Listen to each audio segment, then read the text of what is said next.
Today we're going to be talking about the problem solution essay. In this lesson, we'll talk about the purpose of the essay.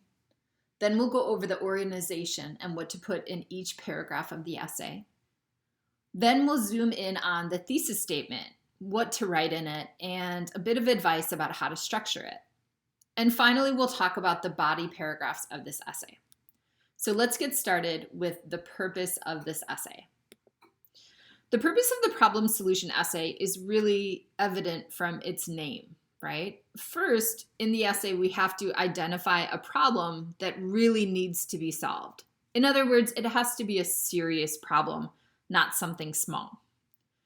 The second thing we do in this essay is to offer a solution. We could just focus on one solution or maybe focus on two or even more solutions. One thing about this essay is that it's very, very important that you spend a good amount of time brainstorming, right? So our ideas have to be really logical and thought out. If you don't brainstorm for this essay and you just start writing, it probably is not going to go very well. So make sure that you spend time brainstorming. Let's look at a couple of examples. So let's say that one problem that we might write about is having a small apartment. I don't know if you have ever lived in a small apartment before, but I have, and it's a very serious problem, right? So I started brainstorming some solutions, and I thought about a few different ones. One solution I had was to have an organization system, right? So know exactly where everything that you own fits, right? That everything has a place.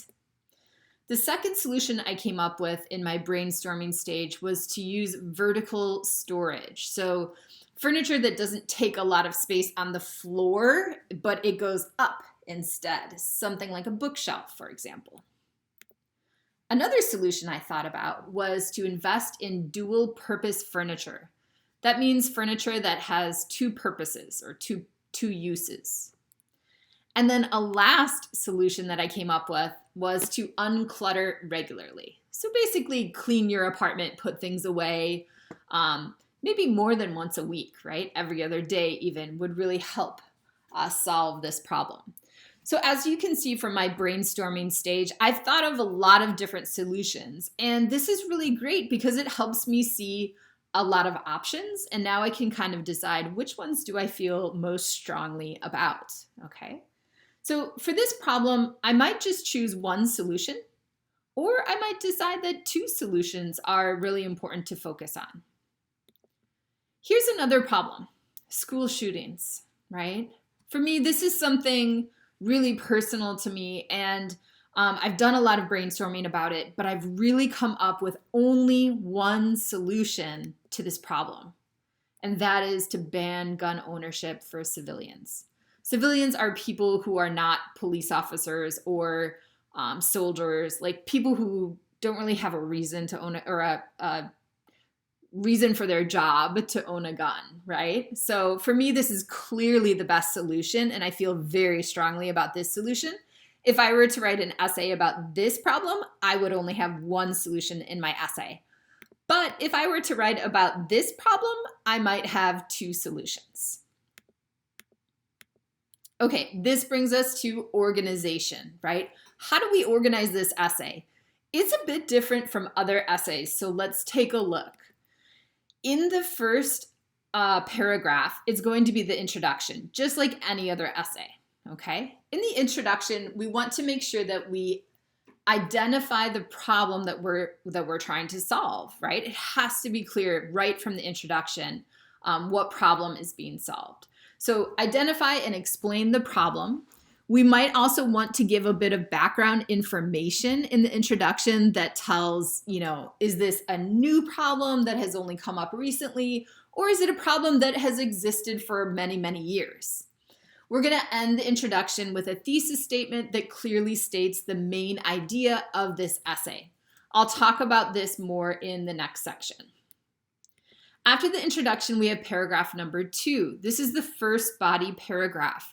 And in paragraph 2, we have to tell why the problem is significant or serious, right?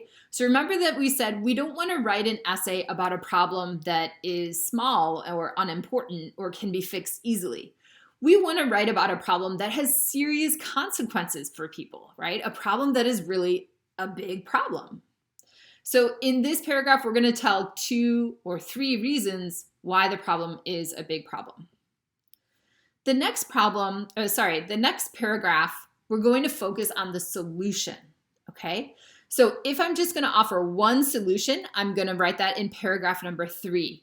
And I'll explain in the next section what kind of details we can add in this body paragraph. If I have a second solution, I'm going to add a 4th paragraph that offers the second solution. So basically, I'll have one paragraph for each of the solutions that I offer.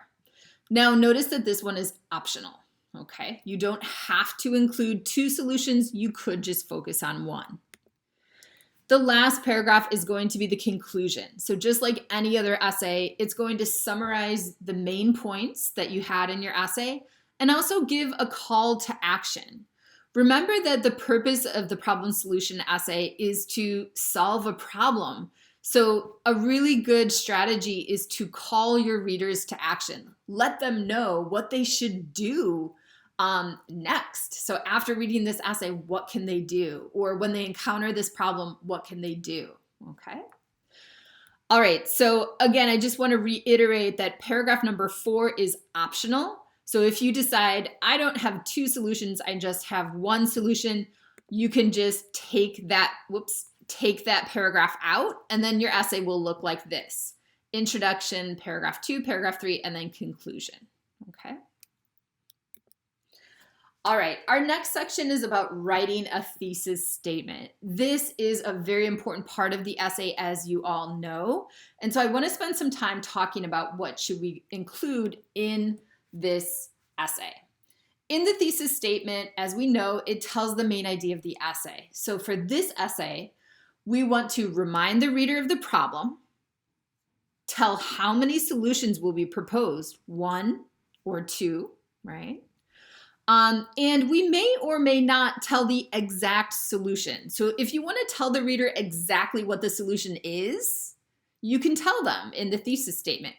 If you want to keep that a little bit of a secret until the 3rd paragraph, that's okay too. You can just say, I have one clear solution, right, to fix this problem, okay? We'll look at some examples next, which will give you a better idea.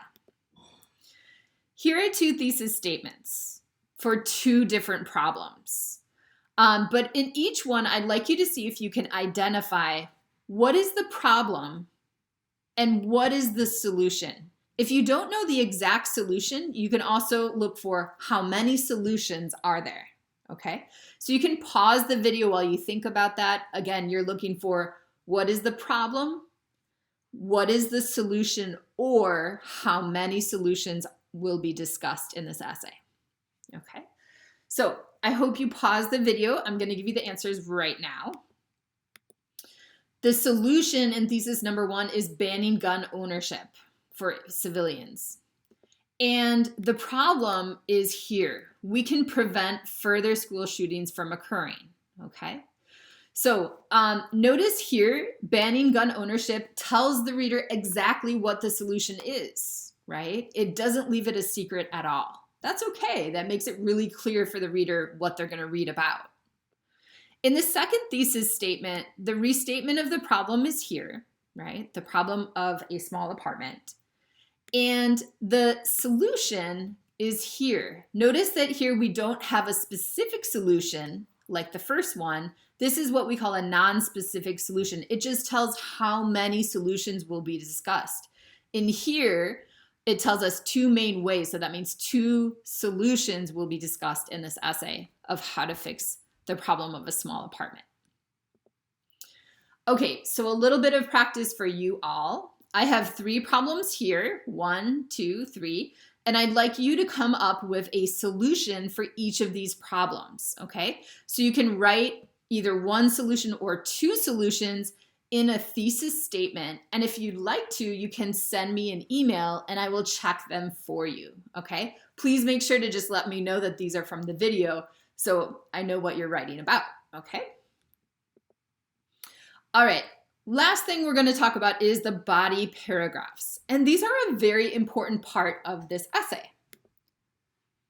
In paragraph number 2, as we said, we're going to focus on the problem. So in this paragraph, we need to ask ourselves, why is this problem important? And why do people need to be concerned about this problem, right? Why is this a big deal? So for our example of the small apartment, I might write a topic sentence like this. There are several reasons why having a small apartment is a problem.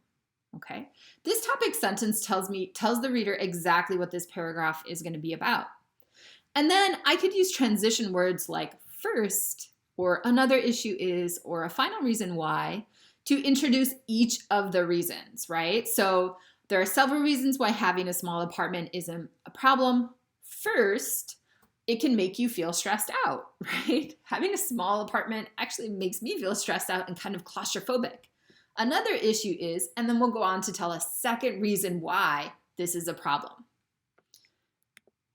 In paragraph 3, we're going to focus on a solution, right?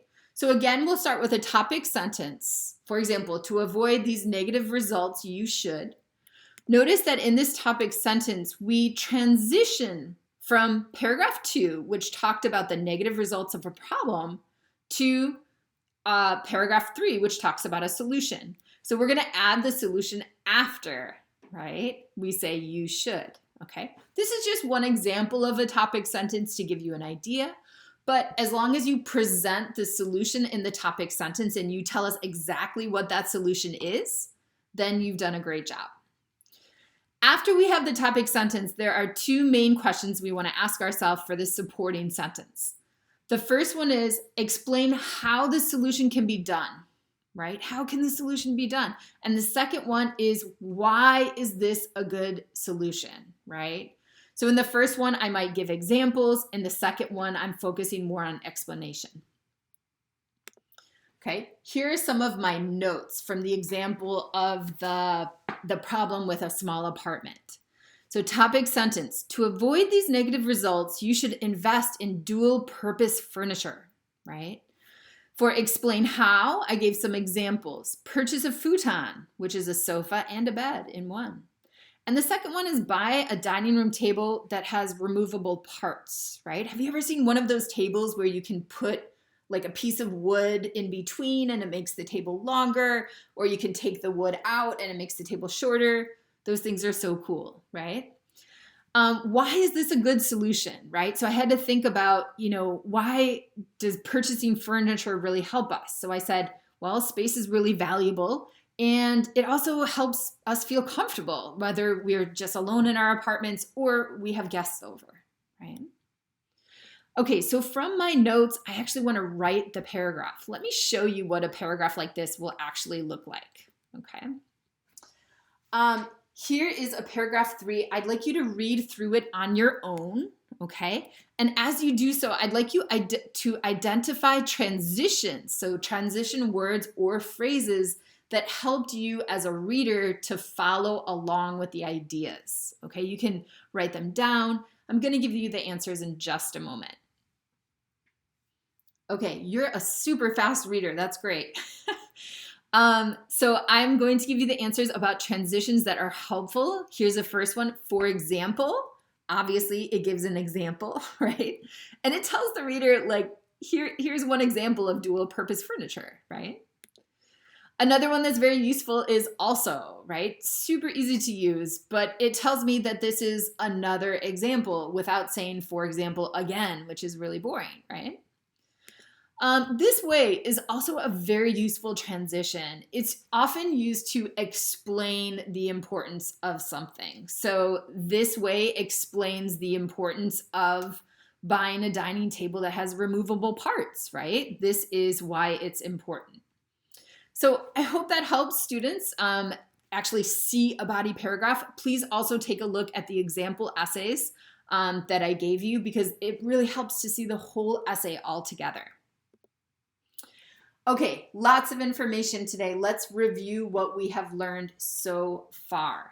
So the first thing we talked about was the purpose of the problem solution essay. And we said that it is to identify a problem and also to offer a solution or maybe more than one solution to it.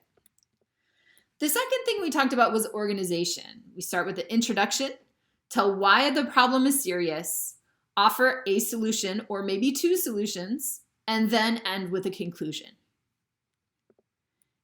Next up, we talked about the thesis statement, and we said that it's important to restate the problem, to remind the reader what the problem is, tell the number of solutions to present. Are we focusing on one or two?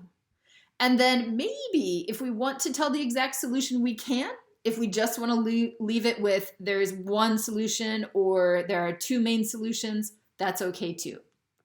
The last thing we talked about is the body paragraphs. Big picture, we want to make sure that we have a topic sentence for each body paragraph that tells the main idea of that paragraph. And then the supporting sentences should always support that topic sentence. In other words, whatever we say in the topic sentence should be supported or connected in some way in the supporting sentences. All right, students, thank you for watching, and I look forward to reading your essays.